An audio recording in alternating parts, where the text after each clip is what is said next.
Tinoda kumkwasa mose mkatume zwara nasi. I want to greet you all in the name of our Lord and Savior Jesus Christ. Mufaro wangu kusangana zvakare mukatume zwara nasi apo tunoendera mberi tichidzidza zvimwe zvaJesu. Mukatume zwara nasi tiri kuendera mberi nechidzidzo chatakatanga vhiki yapera chatakataura tichinogona kuita zvikamu zvitatu asi ndinoongorora kuti zvinogona kudowanda. Asi muzvara nhasi tiri pa Truth About Angels Part 2.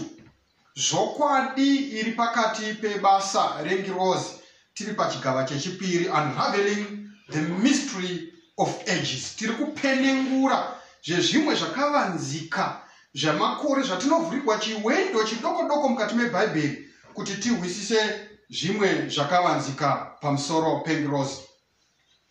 Takataura mukati mevhiki rakapera tikati tichataura pamusoro peangels and the history of man, because toda kubudisa pachena kuti angels are intricately involved in the affairs of men. Makaona kuti mimi last week takataura isu tikati izvoni, the connection of the visible with the invisible world, the ministration of angels of God and the agents of evil spirits are plainly revealed in the scriptures and inseparably interwoven with the human history. Truth About Angels, page 9, paragraph 1. Kuti izvoni mukati mekurarama kwatinoita zvinhu zvese zvamunoona zvichiitika mukati meupenyu mavanhu vakazvagwa nemukadzi, zvose the connection pane zvatinoona nezvatisingaoni, pari kunzi pakati pacho pane medium kana kuti pane kushanda kunoita ngirozi, whether dzechiedza kana dzerima. Kaconnection ikako ndo kanopatsanangudzo yezvizhinji zvatisingaoni, zvatisingagoni kutsanangura, zvatinozopesa toti aya mashura minana zvikwe zvisingahwisisiki zvinotsanangurika neministry yengirozi. Izvi ndo zvinotsanangurwa mukati mebhaibheri. Saka ndo patiri kuzama kuda kubudisa kuti vanhu vahwisise. Saka kana n'anga ichiita mashiripiti ayo, muprofita wenhema achiita mashiripiti ake, ziva kuti tsanangudzo yezvausingahwisisi pane kubata kwengirozi, either madhimoni, the evil angels, kana kuti ingirozi dzaMwari patinoona zvakanaka nezvimwe tichiita pakubata kwaMwari. Saka ndo zvatoda kuti tisumudzire zvakare tichienda mberi tichifamba nenhoroondo yemukati mebhaibheri tichiona kuti ndepapi pane zvakaitika, tobudisa kuti dzaiva ngirozi here kana kuti kwete. Muchaona kuti mimi before the creation of man, munhu asati asikwa, angels were in existence. Ndoda ndingopa a recap of patakagumira last week kuti nyika ino Adam naEva vasati vasikwa, ngirozi dzakanga dzatovapo, dzakanga dzadini, dzasikwa. Nokuti takaona pana Job chapter 38 verse 7 kuti the morning stars sang together and all the sons of God shouted for joy when the earth was created. Tikaziva zvakare isusu kuti mapisarema chapter 8 verse 5 inotaura kuti angels, and inotaura zvakare kuti man was made a little lower than angels. In other words, angels are in nature superior to men. We are not classmates with angels. Angels are higher order than men. Saka zvinoreva kuti ngirozi dzinogona kuita zvinoitwa navanhu. Ingatorya sadza, kutoya munhu pamapenya gotorya sadza, mugotofunga kuti munhu kana kuti zvigozodii, but inogona kuita zvakare zvimwe zvisingagoni kuitwa nevanhu. Isu vanhu hatigoni kupinda kana madhoo akavharwa, but ngirozi dzinogona kupinda when all the doors are bolted and locked.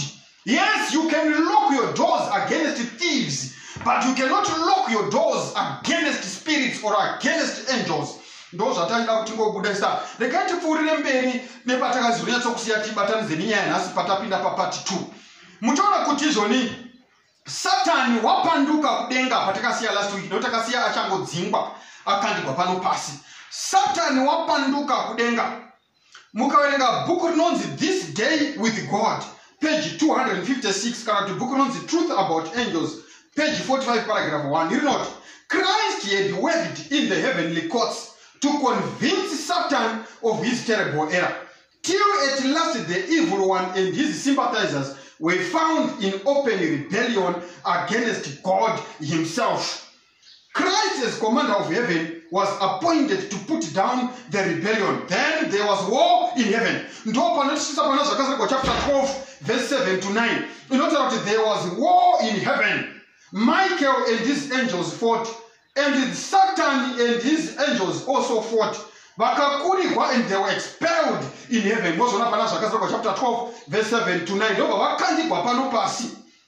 Amzwana sengirls dzaSatan nevatera they were driven from heaven and they were cast out of heaven.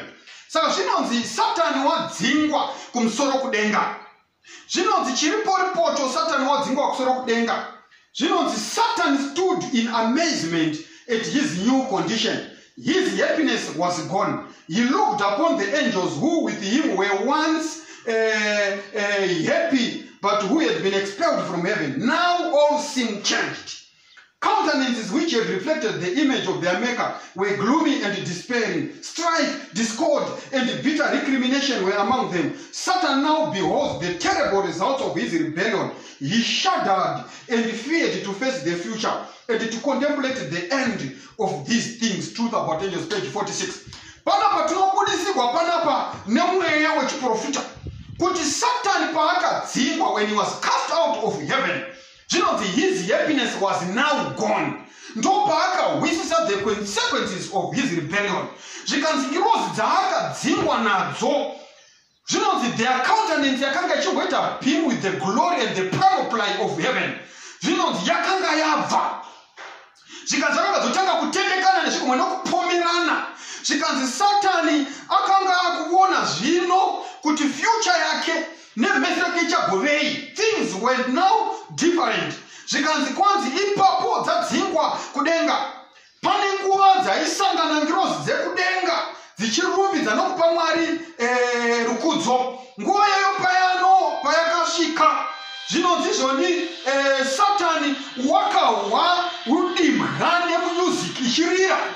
Akabva aziva kuti ndonguva iya yainga ari waitanga kuridza nokutanga kuimba, because Satan zvinonzi he was a skillful musician. Aigona kuimba 12 voices could come from this one angel achiimba. Saka zvinonzi wakabva atanga kugwadziwa mwoyo kuti ndini ndinenge ndichitotungamira kuimba kuri kuitwa. Zvinonzi kwanzi Satani wakatanga kudedera. Paidedera zvikanzi he was alone in meditation upon the past, the present and his future plans. Zvikanzi ari mukati mekufunga kudaro Satani. Zvikanzi he shook with the tempest. Akavhunduka chose nezvane yanga nayo kupanduka. Hama dzinodikanwa ndizvo zvimwe chete nemunhu anenge apinda mukati mechivi. Usati watanga kupinda mukati mechivi, zvirokwazvo you feel high, you feel kuti zviri kufamba zvakanaka. But paunongoti wapedza kuita chivi chacho chete, ndo paunorohwa guilty conscience. Wotanga kugaya nekufunga. Funga mwanasikana amitiswa dungura chichitashu zvino. Ndo paanoona kuti John waimurevera nhema. But ndo paanoona kuti ndarasa an opportunity to advance with my school. Ndo paanoona kuti I've lost an opportunity to do better in life. But all that will not matter because you have a history. Hama dzinodikanwa chivi chinonakidza uchiri in the very act, but as soon as you complete the act, hama dzinodikanwa hana neconscience zvinokuwisira pasi. Kuzvigambwe ndosaka kwacho zvika pakuzvisungirira. Woti kwazvisungirira sei? Abahwana boyfriend vake kwavadi ngochitorana vachinakirwa vachienda. Hama dzinodikanwa haugoni kutamba draft na Satani ukabuda bhobho. Ndo zviri kutobudiswa pano pachena. Satani wakatanga kuzvirya mwoyo. Saka mukaverenga bhuku randiri kuverenga iri rinonzi Truth About Angels, zvinonzi Satani paakanga akagara pasi achidya mwoyo, an angel from heaven was passing. He called him and entreated an interview with Christ. This was granted him. He then related to the Son of God that he repented of his rebellion and wished again the favor of God.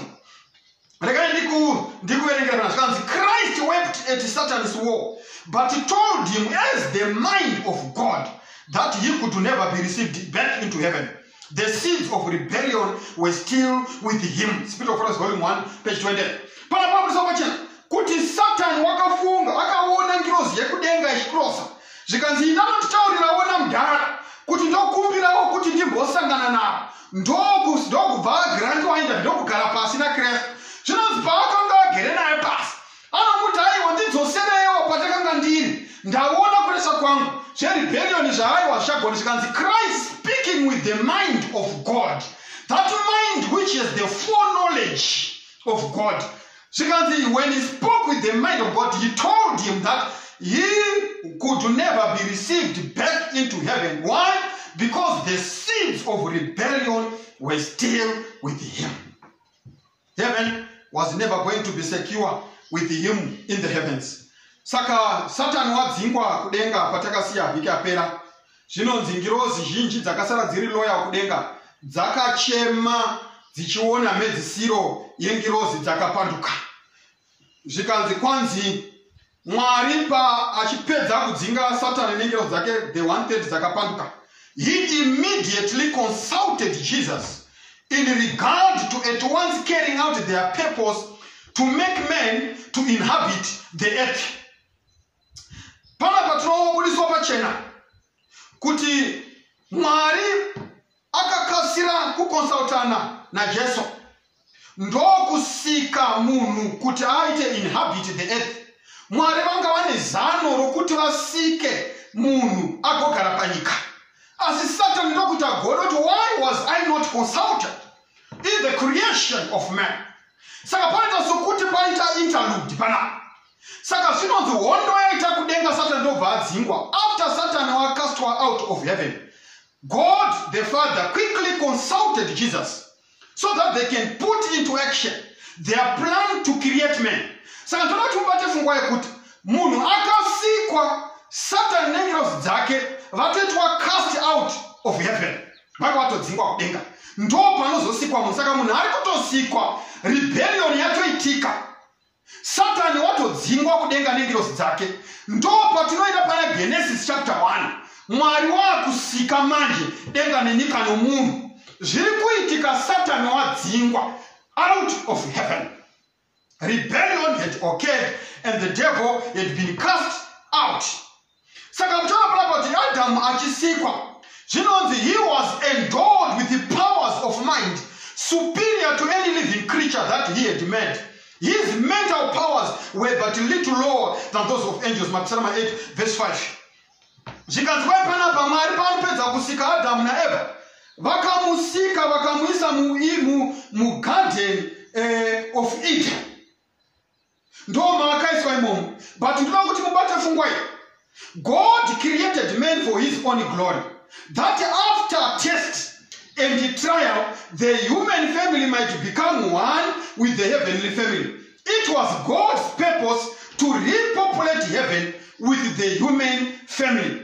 The vacancies made in heaven by the fall of Satan and his angels will be filled by the redeemed of the Lord. Saka Satan was cast out with the 1/3 of the angels. But in Takadzizesu last week paya, tikabata isusu kuna vaHebheru kuti we have been called to an innumerable company, an innumerable number of angels. Kuti takadanwa kuungano yengirozi dzisingaverengeki. Saka 1/3 yengirozi dzisingaverengeki. Kureva kuti 1/3 yacho haitoverengeki wofuti zvakare. But pane patiri kudzidza kuti Mwari achisika munhu ari kunzi munhu anofanira kuti afire kana kuti asatse mavhakanzi nzvimbo dzakasiyiwa nengirozi dzaSatan kudenga. We are supposed to fill the 1/3 vacuum that was left in heaven, that was left by the devil, and the 1/3 of angels that was cast out with him. And remember that 1/3 is an innumerable number. You can't count the number. Saka kuti kudenga kukune nzvimbo zhinji dzekugara madzinodikanwa. Do not avanhu ngavarege kukonfuzana nokunetsana pamusoro pe144,000. Do not despair nemhaka yokuti vanhu vachaponeswa, they are going to fill the 1/3 vacuum or vacancies that were left by the angels that were cast out. Saka zvinonzi kwai munhu waifanira kuti after the test and the trial yaizouya naSatan. This is the mind of God. Inoziva zvinoitika pamberi, though as responsible for the choices that we make. I want to make it that clear. God was not responsible for the choices that Adam and Eve made, because they were created very perfect, without any knowledge of sin. Their faculty was strong enough to resist all temptations that the devil was going to bring to bear upon them. Saka Adam na Eva vaiswa mukati mebindu raEden. Zvinhu zvose zvakanga zvakasikwa naMwari, it was perfect in beauty. there seemed nothing wanting upon the earth. Zviri kunzi kwai panapa zvakaitika ndozvokuti Adamu naEvha vapinda mukati mebindu raEdheni. Ngirozi dzakatumwa naMwari, holy angels. They gave instruction to Adam and Eve concerning their employment, and also taught them concerning the rebellion of Satan and his false spiritual gifts, volume 1, page 20. Adam naEvha vakaudzwa nezvenyaya yengirozi yainzi Lucifer yakadzingwa kudenga nengirozi dzake, vakadzidziswa zvakare pamusoro pe-that rebellion and how it was put down. Zviri kunzi pana Adamu paanosikwa, he stood before God in the strength of perfect manhood, all the organs and faculties of his being fully developed and harmoniously balanced. Adam aiswa muEdheni, because man was to be tested and proved. And if he should bear the test of God and remain loyal and true after the first trial, he was not to be beset with continual temptations, but was to be exalted equal with the angels and henceforth immortal. Adam aifanira kuti aiswe pa test and trial. And waifanira kuti kana angokunda trial iyo yokutanga, aizoramba achingoedzwazve nokuedzwazve. It was going to be a once-off trial. Once he passes the test, he was going to be exalted to be equal with angels. And kubva ipapo vakanga vasingafaniri kuzofa zvakare. Saka Adamu naEvha vachisikwa, vaifanira kuti vapase test iyoyo yakakundikana naEvha pavakagamuchira. But kana vaingokunda kahwani ikako, they were not going to be tempted or tried again, but they were going to be exalted equal with angels. Ndo zvaifanira kuzoitika. Saka tona panapa kuti Satani adzingwa kudenga. Ndo saka zvakazarwa achiti farai imi kudenga. Asi rushambo rwako nemi vari panyika, nokuti wakaipa akandikwa pamuri. Une hasha huru kwazvo. Wakatsamwa nokuti anoziva kuti ane chinguva chidoko. Saka zvinonzi Satani akabva achingodhingwa kudenga when he was cast out of heaven. Akabva audza ngirozi dzake zano raakanga akrafta rokuti akwezve Adamu naEvha vabve kurutivi rwaMwari. Zano rake ranga riri rokuti kana akavafurira, regai ndikuverengere statement mana.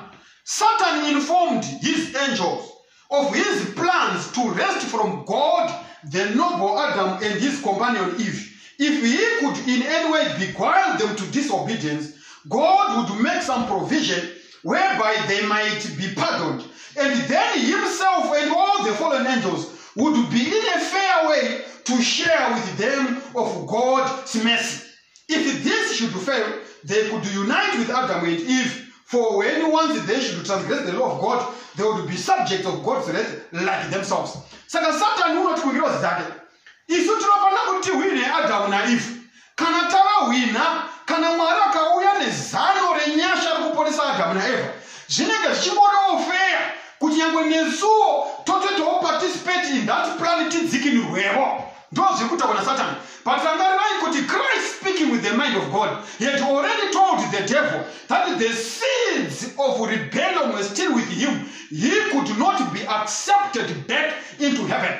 Saka akufunga kuti there's another way. Mwari akasika zvose pana Genesis chapter 1 one zvakanaka. Saka na zvakanaka, he would not suffer Adamu naEvha kuti varashike. Paanoisa zano rokuvadzikinura, nesuwo achatidzikira nokuti ndo zviri fair.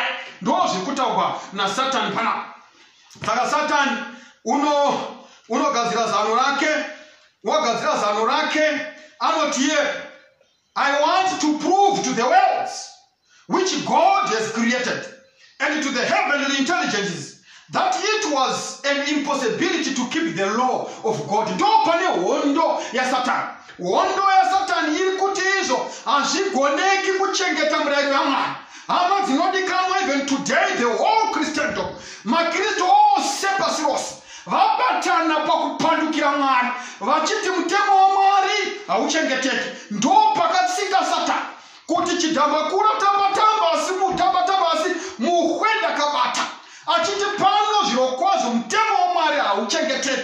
Nyika yose yaramba Sabati vakaenda vanochengeta soni vachiti mutemo wakarogwa pamuchinjikwa uchengeteka. Izano raSatani raakatanga naro kunowisa Adhamu kuti mutemo waMwari hauchengeteki. Ndo pane hondo nebiravira remoto unopfuta Satani achigwa hondo yake kuti mutemo waMwari, God's law cannot be kept. Ndosaka nhasi vanhu vachioma tsinga kutaura kuti mutemo wakarogwa pamuchinjikwa, kuti mutemo waMwari hakuna. Izano raSatani kubva the open rebellion yaakatanga kugwanda kupurikira muEdeni kunogwanya kwavena nhasi. Chenjera kuti usajoine hondo yakatanga kare siri yako. Hondo yamashoko aunotaura, ndati mashoko aunotaura mudikanwi ekuti mutemo wakarogwa pamuchinjikwa, mashoko akataurwa naSatani pachake iye mpune. You are repeating the same statements that the devil uttered in heavens and proceeded to utter in the Garden of Eden, achifurira Adamu na Eva. Saka Satani unogadzira maplana ake ekuti munhu adone. Saka zvinonzi kudenga Mwari wakaunganidza ngirosi kuti paita dambudziko Satani unoda kufurira Adamu na Eva. Zvinonzi ipapo ngirozi mbiri dzakatumwa kuenda kuna Adamu na Eva. Ngirozi idzi padzinosvika kuna Adamu na Eva dzinoti the angels cautioned Eve not to separate from her husband in her employment, for she might be brought in contact with this fallen foe. If he separated from each other, they would be in great danger than if both were together. The angels charged them to closely follow the instructions God gave them in reference to the tree of knowledge. For in perfect obedience they were safe, and this fallen foe could have access to them only at the tree of knowledge of good and evil. Mwari wakanaka amazinodikana.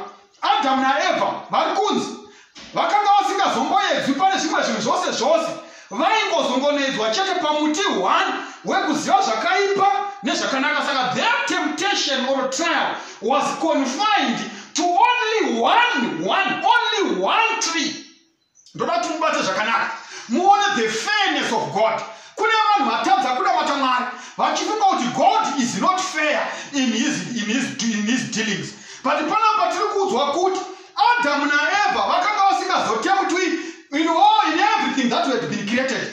But vaisanga vakaudzwa kuti muedzo wenyu muchasangana nawo kana mungasangana nawo pa this tree, not any other place, which means that they avoided the tree. They were not going to be tempted whatsoever. Saka muedzo wavo waiva pamuti uyoyo. Hama dzinodikanwa ndo zvimwe chete mukati mezuva ranhasi. Vanhu vagumbugwa nemuedzo umwe chete one day out of the 7 days. Sabata rimwe chete iro zuva rechinomwe ranetsa vanhu. Vanhu vanetsekana ne1 out of 10 kana papa chegumi. 1 ichocho chete ndo chanetsa. Zvikanzi your temptations, your trials and tribulations shall not be on the 9 over 10 or on the 6 over 7. Ayo muedzo wako, your trial is out of the 1 out of the 7. Iro rosabata chete. 6 days thou shalt labor. It tells you zvaunodai. But on the 7th day you shall rest, which is the Sabbath of the Lord. When it comes to your increase, idya zvose but chegumi chichenete chaJehovha. Kana zvasvika kumudzimai uyu mwapatsimira kurakadzakadzaka. Asi vamwe vose usina kuwapinda nawo mukati mechete hadzisi ihanzvadzi dzako. Siyana munhu God gives you freedom over everything.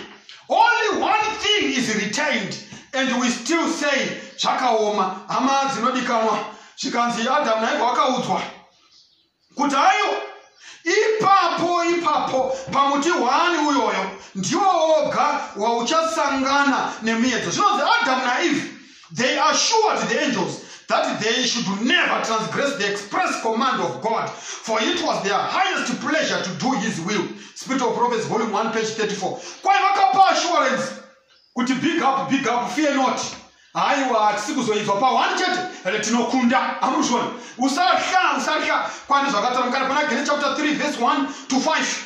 Tinosangana naEve aita zviya zvakataurwa nengirosi kuti haufaniri kubva parutivi rwemurume wako. Musasiyana, fambai mose nokuti munogona kusangana newakaipa akakufurirai. Saka Satani waizivawo zvakare kuti Mwari ana mashoko akataura kuna Adamu na Eva. Mashoko akataurwa na Mwari kuna Genesis. Ndobva Mwari atiye kuna Adamu na Eva. Amufaniri. Genesis chapter 2 verse 16 to 17. Mwari anotiyo muti wose mutereka ndikuverengere Genesis chapter 2 verse 17 tisangane neyacho zvakanaka. Bible rinotiro pana Genesis chapter 2, Jehovah Mwari akarayira munhu achiti, ungadya hako miti yose yomunda. Verse 17, asi muti wokuziva zvakanaka nezvakaipa usaudya, nokuti nomusi waunoudya uchafa zviro kwazvo. Toda kuti muteerere statement yataurwa naMwari, mugozoteerera imwe chataurwa naIve pazasa. Mwari ari kuti ungadya hako miti yose yomunda, asi muti uyu wokuziva zvakanaka nezvakaipa usaudya, nokuti nomusi wauchaudya uchafa zviro kwazvo. But panapa tinosangana manje na Satan pana Genesis chapter 3 verse 1 to 5. Eve had departed. Zvino nyoka yakanga ina mano kupfuura mhuka dzose dzesango dzakanga dzaitwa naJehovha Mwari. Ikati kumukadzi, nhai ndizvo here kuti Mwari wakati, regai kudya miti yose yomunda? Mukadzi akati kunyoka, tingadya hedu michero yomuti pamunda, tingadya hedu michero yemiti pamunda, asi kana iri michero yomuti uri pakati pomunda, Mwari akati, regai kuudya kana kuubata kuti murege kufa. Nyoka ikati kumukadzi, hamungafi zviro kwazvo. Ndoda kuti muone dambudziko ratanga kuitika pano. Dambudziko ratanga kuitika pano nderokuti Adamu na Eva vachisikwa vachiiswa mubindu reEden, hakuna mhuka yaitaura. Vanhu vaigona ngotaura ndiye Adamu na Eva ndo vakapiwa the gift of speech. All other animals they could not talk. Ndo chakuda timutange kuona padambudziko rokutanga. Saka dambudziko rokutanga nderekuti Satani kuti akamurishe basa rake, asingaoneki kuti ndiye wakaregwa, he employed a medium inova the serpent kana kuti nyoka. Saka Satani ndiye wakatanga kuita zvemashikiro, nokuti shikiro rokutanga ndiye nyoka yaakutaura. But chaitaura haizi nyoka, nokuti Mwari haana kusika nyoka ichitaura. Chaitaura ndi Satani apinda munyoka yamunoti mizimu namashara. Ndo zvatiri kusangana nazvo. Saka uda kuziva pamusoro pemizimu, zvikombo namashara, ndo paGenesis kuti pamavambo azvo pazvari kutanga mukati meBhaibheri. Saka zviri kunzi Satani wapinda mukati menyoka. Chinondihisa hama dzinodikanwa, chivindi china Eva chokutanga kutaura nenyoka yaaiziva kuti haitauri kubva pakufa. Saka Bhaibheri panapa rotitsanangura kuti ndobva Eve awedzera. Ndo zvimwe zvinondihisa zvechipiri. Chinondihisa chokutanga ndechaEva achitaura nenyoka yaanoziva kuti haitauri. Chechipiri ndechekuwedzerera mashoko akanga ataurwa naMwari. Mwari akati, mungadya henyu miti yose, asi muti uyu wokuziva chakanaka nechakaipa musamudya, nokuti musi wamunomudya muchafa zviro kwazvo. Ndo zvakataurwa naMwari pana Genesis chapter 2 verse 16 na 17. Eva manje wakuwedzera pana Genesis chapter 3 zvikanzi tingadya hedu imwe miti yose, asi uyu wokuziva chakanaka nechakaipa takanzi tisaudye kana kuubata. Mwari haanapota nezvokubatwa kwemuti, no. Eva ndo paakazvitengesa, nokuti Satani zvinonzi Satani wakabva watema muchero, ndobva aisa muruoko rwaEva. Eva ndobva abata. Paakabata zvikanzi naSatani, handi wazviona kuti wabata wafa here? Hauna kufa, handi wazvioneka. Saka zvinova kuti unogona kungozvidya. Tandiraone ndinobhururuka, tandiraone ndasingatauri, asi nau ndabata ndikadya ndakutogona kutaura newe. Kureva kuti Mwari anoziva kuti nemusi wamuchamudya muchatanga kuvasa naMwari, mugoziva zvimwe zvinhu zvakanaka zvamuri kuvanzirwa naMwari. Ini ndakanga ndisingatauri, asi pandakangodya muchero tasaone ndakutotaura. Saka Eva akaona sokuti zvaaudzwa nenyoka ndizvo, nokuti nyoka ikanga isingatauri, but payabata muchero ikadya yakutaura. Saka Eva wakazvikanda mumuedzo nemashoko aakataura. Mai vanobvunzwa zvakanaka nemurume waagara naye mubhazi, naye mhai mune murume here? Are you married? Ah no, I'm not married. Muri kubatiswa sezvakaitwa Eva nenyoka, kubatiswa. Usabvuma kubatiswa. Vanhu vamazuva vanoti usabvuma kuitiswa, vanhu ndoti usabvuma kubatiswa. Ndo zviri kutaurwa panapa. Zvikanzi Eve paakanga achienda pamuti uyu, akanga achitaura to himself, to herself. Zvikanzi but uyu muti uyu wacho kunombori papi zvii zvinombori pamuti apa. He wandered around the tree, achitenderera pamuti achizama kutsvaka kuti rufu rwacho rwuri pai.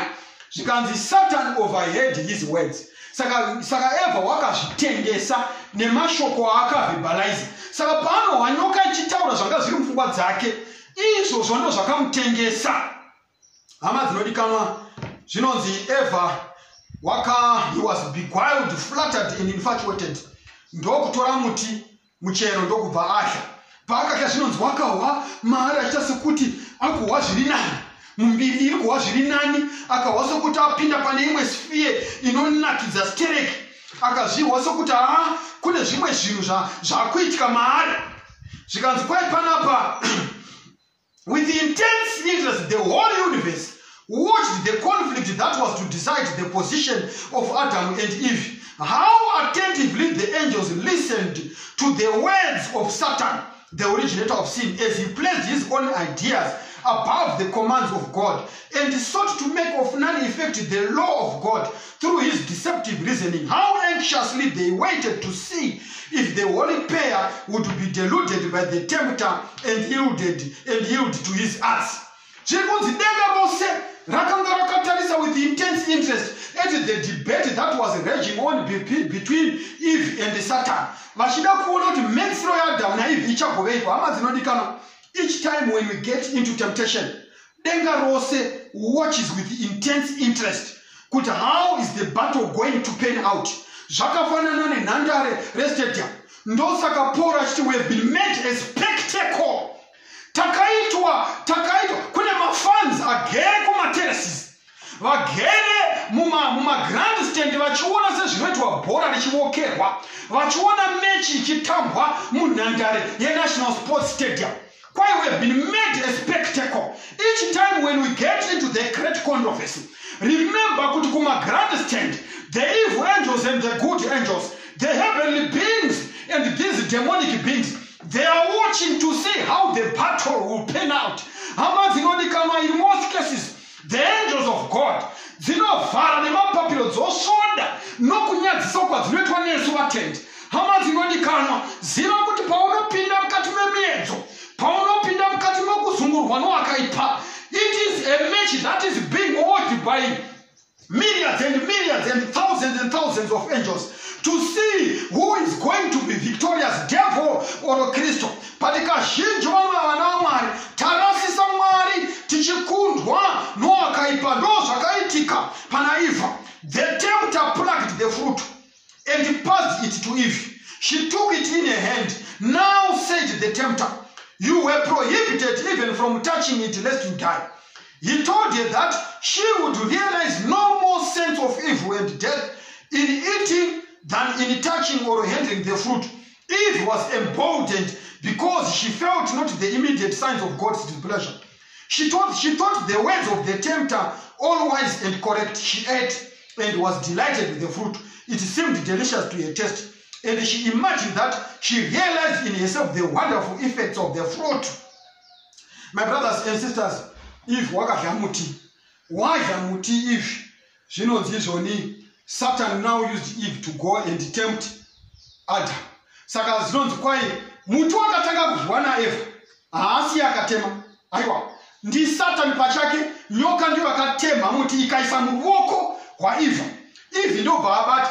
Eva anga awedzera mashoko aMwari zvikanzi takanzisawo bata. Zvikanzi ona watobata but hapana chaitika kwauri. Saka chinokangodya hapana chinoitika kwauri, ndobva akadya. Paakadya manje ndopaakazotema iye the second or the third whatever. Ndokutema ndokuzadza maoko ake, ndokumanya kundotsvaka Adam. My brothers and sisters, ndo chisionekwi chatiri kuona pa. The first fruit was plucked by Satan, but thereafter Eve plucked for herself of the fruit and ate. Amuzwana. Saka mchona kuti izvoni kazhinji kacho unoona mudzimai akatorogwa nemurume wake anobhiliviswa nechikomba chomupa masweet nothings, chodini zvose iye achingoti akandisiye ndine murume wangu, ndisiye ndakawanikwa ine haye mnadikwa imi. But thereafter kana achinge azodyiswa manje the first fruit zvakatwa Eve na Satan. Ndiye akutosenda ma message ma appointments. Ndiye akutota ndiye akutoplaka manje achirya. Ndo zviri kubuda pala. Muchaona kuti panapa Adam anoti achiona Eve achiuya. Zvinonzi an expression of sadness came over the face of Adam. He appeared astonished and alarmed. To the words of Eve, he replied that this must be the foe against whom they had been warned, and by divine sentence, she must die. Adam achiona anoti achiudza Eva. Zvonzi anoti achiudza Eva zvikanzi Eve, muchero oyo ndiwo uya watakaudzwa nenyozi dzakautipa warning. Wadya the vaccine of death. Ndiwo watodya. You are walking around, but you now have the vaccine of death in you. You must surely die. Sezvakarehwa naMwari. Hama dzinodikama, pese patinoita chinhu, zivai kuti we are imbibing the vaccine of death. Chivi mushonga werufu is the vaccine of death. Disobedience kills. Zvinonzi kwanzi Adam understood that his companion had transgressed the command of God. Disregarded the only prohibition laid upon them as a test of their fidelity and love. There was a terrible struggle in his mind. He mourned that he had permitted Eve to wander from his side. But now the deed was done. He must be separated from her, whose society had been his joy. How could he have it thus? He resolved to share her fate. If she must die, he would die with her. After all, he reasoned, might not the words of the word serpent be true? Eve was before him as beautiful and apparently as innocent as before this act of disobedience. She expressed greater love for him than before. No sign of death appeared in her, and he decided to brave the consequences. He seized the fruit and quickly ate. Adam wakanyatso kurizena akaona kuti pano patoporongiwa. Uyu Eva ndiye munhu anotonzi sister porongi chaivo, vatoporonga. Zvotova pane zvokuti ini naiye takufanira kuparadzana because she must die. Sezvakarehwa neshoko raMwari zvikanzi kwai but he braved the consequences. Zvikanzi kana achifa better tife tose, haangafi oga. Kwai wakaita kubvuta muchero muruoko rwaEve, ndobva akasira kudya akavindisa kumeso. Ndo zvakaitwa naAdam achibva adya. Hama dzinodikanwa, after his transgression, sin then entered into the world. My brothers and sisters, Adam never paanopedza kudya muchero, zvino Satan, the fallen angel, declared that no man could keep God's law, and he pointed to the disobedience of Adam as proving the declaration true. By purpose, he declared it is not possible that anyone could keep the law of God. Nanhasi tine hondo iyoyo yokuti vanhu vanoti mutemo waMwari hauchengeteki. Ndosaka tiri vanhu venyama tinotadza. Mwari anoziziva kuti ndiri munhu wenyama, muri munhu wenyama, ndiri munhu wenyama. Hongu tava vanhu venyama. But munhu akatanga notora statement yekuti mutemo waMwari hauchengeteki ndisata pachake. Satan proudly boasted that the world which God had made was his dominion. Having conquered Adam, the monarch of the world, he had gained the rest as his subjects.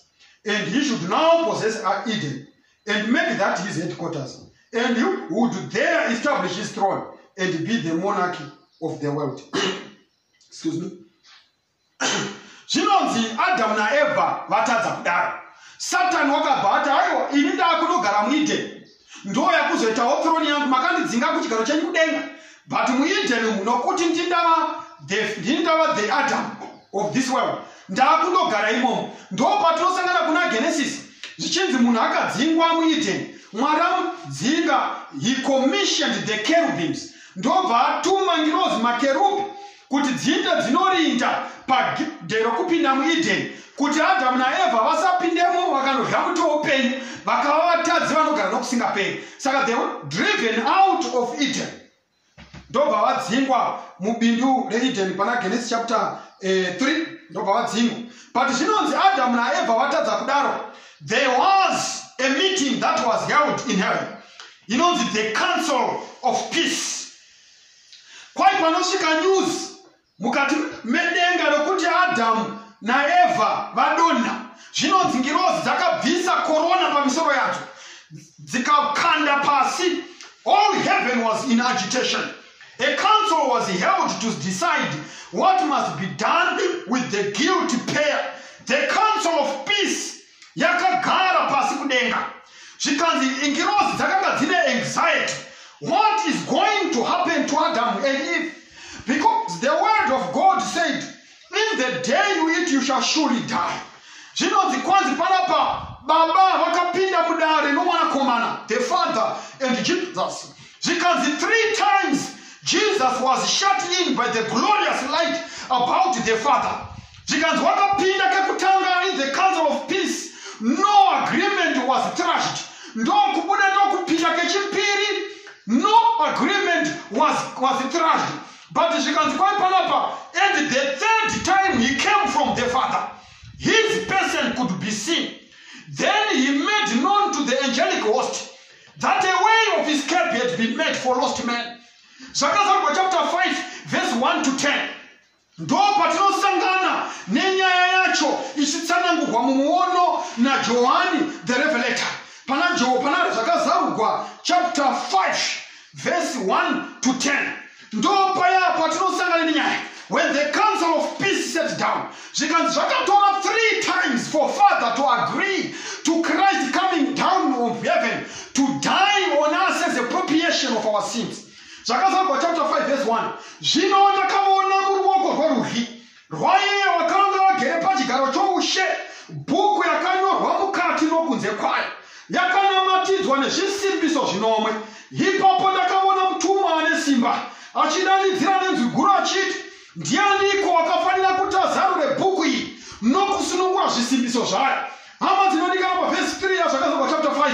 Asi kwakanga kusine munhu kudenga napanyika kana pasi penyika wakagona kuzarura bhuku iyo kana kutarira mairi. Ipapo ndakachema zvikuru, zvakusina kuwanikwa munhu wakafanira kuti azarure bhuku kana kutarira mairi. Zvino mumwe wakuru akati kwandiri, usachema hako, tarira shumba yerudzi rwaJudha, mudzi waDhavhidhi, yakakunda kuti izarure bhuku nezvisimbiso zvayo zvinomwe.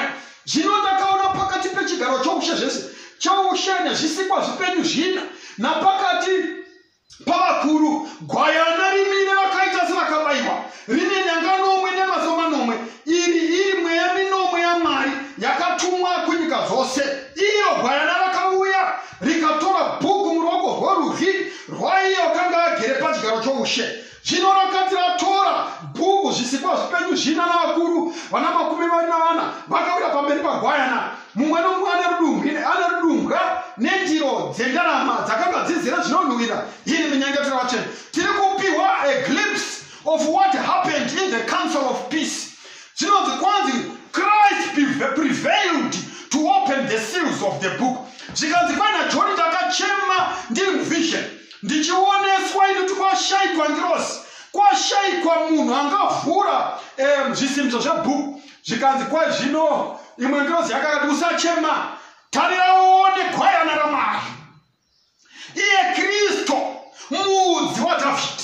He has prevailed to open the seals. My brothers and sisters, ruponese hwedu hwakatsvaka a great struggle between the Father and the Son. For the Father to let go his only begotten Son to come and die for our sins. And you know, the 3 times there was no agreement until the 3rd time when the Father reluctantly accepted Christ to come and die for us. The rebellion that started in heaven, the rebellion in the Garden of Eden. My brothers and sisters, it was not without a struggle for God the Father to agree to this plan of salvation, for Christ to come and die for you. I want to let you know, my brothers and sisters, this morning, that our salvation came at such a magnificent and lofty cost. Ne price inodhura, takatengwa neropa rake chairo, kwete remhuka ratiri mabhuru, but we were bought with a price. Takatengwa nemutengo unokosha, unodarika maparira ose aungafunga nezvawo. Hama dzinodikanwa, When Christ started to explain the plan of salvation to the angels, you can't go. You are the commander of angels. You are the archangel. You can't go and die when we are there. But Christ explained to them. Not even the blood of angels, not even the blood of the righteous Noah, the righteous Enoch can atone for the sins of men. I want you to know that as you continue in your sin, how many times have you received warning to depart from your evil ways, but you still cling to your evil ways. But I want to let you know that those sins, it took a great cost for God to redeem us. There is a plan of salvation. I don't know your situation right now, but remember, the plan of salvation is already there. You need to reach out, extend your hand and receive out the plan. In all this, I want you to see that angels are intricately involved in the affairs of men. Adam unoudzwa kuti upenyu hwengirosi ahugoni kupatana chikwereti. The law of Jehovah, the foundation of his government in heaven and upon the earth, was as sacred as God himself. And for this reason, the life of an angel could not be accepted of God as a sacrifice for its transgression.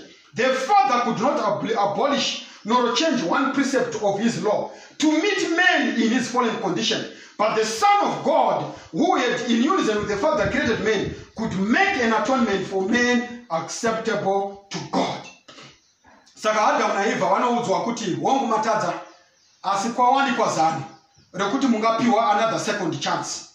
Zvikanzi ndobva vanoudzwa kuti munofangwa kugadzira. Ndopakatanga nyaya yaAdamu na Eva yekutora zvipuka vachienda the cherubim guarded gate.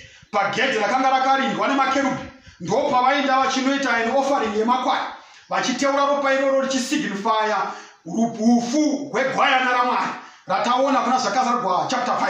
In other words, God opened before Adam and Eve the plan of salvation. Kuti Mwari ngawo nokuti Adam na Eva vanotsanangurwa kuti there is now a second chance. Mwari watinoona mati, he is a God of second chances. He gave to Adam and Eve another opportunity for them to be redeemed through the sacrifice of Christ. My brothers and sisters, whatever your state in life, zviri zvose zvawakakoromora, pamwe wakatombouraya vanhu ukaenda kujera ukadzoka ukaita marobhari ukaita upombwe ukaramba vana ukashonyora vana ukakanda mumasuweji zvese wakaita. But I am here to let you know that our God is a God of second chances.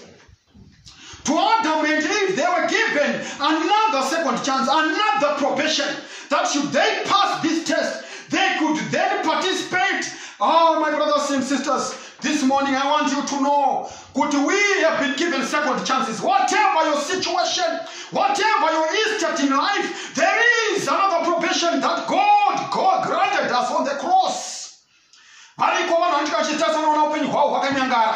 Kana vachizvitarisa vanoona upenyu hwavo huri nyongoropovha yaramba inoipana. But mukati mezora nhasi, I have got good news for you. Yamunoti gospel, but the good news, it is the news of the second chance, the second probation. Even now as we speak, we are in the times of probation. Umwe mukane watinopiwa vanhu vafa necorona, vanhu vafa nemaaccidents, but you are upenyu nhasi and you are listening to this message. That is evidence of another chance. God wants you to make amends. Come unto me, all you who labor and are heavy laden, and I will give you rest. Mwari unotikoka, isu tose takaremerwa, ndichakupai zororo. Ama zinodikanwa, zvinonzi panapa. Adamu na Eva vadzingwa mubindu raIdheni. Vanonzi ivo pano vakaramba vakapiwa zano naMwari rokuti vahwisise nezverufu hwaKristu. So they were doing it in the animal sacrifices that they would come and do at the gate. Ndo zvinotitsanangurira kwaingirozi dzakaramba dzichiuya kuna Adam after his fall and informed him of the plan of salvation. and that the human race was not beyond redemption. I want to let you know that you are not beyond redemption. Angels informed Adam that as his transgression had brought death and wickedness, life and immortality would be brought to light through the sacrifice of Jesus Christ. But in the Jesu haasi Mwari. Vanhu vazhinji vanotora Jesu ngoti he is at par with angels. He is at par with vadzimu vavo. He is at par with Muhammad. He is at par with Buddha. No. But there is no other name under heaven or earth which might be said. Kunze kwezita iroro raJesu. Saka mtaona kuti vakatanga kunamata but the cherubim guarded gate of paradise. Ndo paionekwa the glory of the Lord was revealed ipapo. They would come and worship at that gate. Ndo patosana nyaya ya Kaini na Abel. Kaini na Abel vadzidziswa nababa namai vavo, vadzidziswa nengirosi kuti nokuda kwechinhu chakaita mukati mebindu ite ropa ndorodiikwa kurega kwezvivi. Zvinonzi Kaini na Abel vaiuya vachinamata vachiuya nababa vavo vachiona ropa richiteugwa masacrifice achiacceptwa. But Satan nemhaka yokuti he is now resolved to continue tainting the human race. We are told kana pana Genesis chapter 4 kuti panapa Satan unopinda muna Kaini kuti hazvina basa izvo zvekuuya nemune zvimhuka neropa, hazvina nebasa rose, uya nemanhanga ako. Saka Kaini unoita zvemirivo, Abel oita the correct sacrifice. Zvinonzi ngirozi yakatumwa kubva kudenga ndokuinda kunotaura naKaini. Ndo patinoenda pana Genesis 4 yobvunza kuti kana ukaita zvakanaka haungafariwo here? Ko sei chiso chako chaunyana? Ingirozi yaibvunza Kaini. Kaini zvinonzi watsiurwa kudaro nengirozi. He went ahead and killed his young brother. My brothers and sisters, even today the devil is at war with mankind.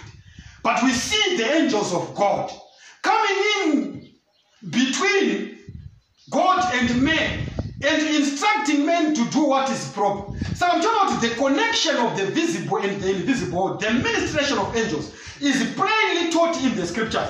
Tinosangana nengirosi dzichitotaura naiye kana Kaini kuti ahwisise, but Kaini anonzi izvoni achivhunzwa kuti nemhaka yewatsamwa kana ukaita zvakanaka haungafariwo here.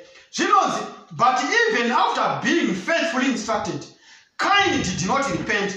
In his jealousy and hatred, he contends with Abel and reproaches him. While Abel justifies the plan of God, Cain becomes enraged and his anger increases and burns against Abel until in his rage he slays him. My brothers and sisters, we have got a plan of salvation. Kune zano rekuponeswa kwedu rakaleiwa from the foundations of the world. Mwari wakatipa another second chance. The chance that we see here being given to Adam and Eve. We see it going to Cain and Abel. Amadzinodikanwa, I want to invite you this morning. You are saying, so help me God. I have departed, I have wandered far away from home. Now I am coming home. Ndabva pedo, ndaenda kure neuchinjiko wenyu. Asi nhasi noda kweshoko iroro rinobudisa pachena kuti I am God of second chances. There is another probation that has been extended to mankind. And in that same vein, can you extend this probation to my life? You know the life that you have lived. Upenyu hwawararama ndo unohuziva nokunyangara nokushakara kwako. As not because you are a God of second chance. I want to grab the opportunity of the blood, the cleansing blood of Jesus that was spilled on the cross for propitiation of our sins. Ndinoshuvira nokunyengetera Mwari wakumusoro kudenga kuti nenewo ndigamuchirei ndisukei neropa renyu ndiye wakachena. Kana uchidaro mukati muupenyu hwako uri munabato wako nokushuva kwako kuti unoda kugamuchira Jesu semuponesi, unoda kusukwawo zvino. You want a new beginning, a new heart. Create in me a new heart. Unodawo kuwanawo this second chance kuti Mwarika tarirai ndamarengenya ini ndamamvemve kana nyika ichititarisa I'm redeemed, I'm beyond redemption. But ndoda kutenda neshoko renyu rinoti kuna Adam na Eva, they were told that they were not beyond redemption. Nokuti rudo hwake hwakadzama sonyanza, hunosvikira pakadzikadzika, hunosvikira kwakakwirira kwirira, hunosvikira kwakapamhama. Panoti Mwari ndishikireiwo, mundidzikinure, so that I might be counted among the redeemed ones when the trumpet shall sound. The Bible tells us that Jesus is coming for the second time. And the trumpet shall sound, and the dead shall rise, and those who are alive shall be caught up together in the air. So shall we ever be with the Lord. Is it your desire, my brothers and sisters? Is it your desire today that I want to receive Jesus as my personal Savior? Sumudza roko rwako, sumudza mwoyo wako, uti Mwari neniwo pamunondirangarira vose, neniwo ndirangarire mutipe mukana, ndiraramise zvinoda shoko renyu, that I may not live, that I may not listen to the tempter, but nditerere iro shoko renyu rinodzvenga. Una mato wako, we are now praying. Lift up your hand, lift up your heart as we close our eyes in prayer. We are now praying. Baba vedu munoshamisa muri kumusoro kudenga, toda kumuongai mukati mezuva ranhasi, mabudisa pachena kuti the human race is not beyond redemption. Hakuna muchinjikwa kwasingatishikiri. Tishikirei, tarisai muone Mwari, tasumudza maoko, tasumudza mwoyo yedu kukugamuchirai kuti ndimi Mwari, ndimi mudzikinuri wedu. Tiponeseiwo, titerere zvamunoda tifambe sokuda kwenyu. Betserai baba namai, mukomana musikana vose vari kuti Mwari pamangwana nani. May the efficacy of your blood ibate ushe mukati mweupenyu hwedu, tidzikinurwe, tifambe mukujenga nemukuchena kweropa raJesu. Nyasha dzenyu dzive nesu tose kubvira zvino kusingaperi. Muzita raJesu tounamata. Amen.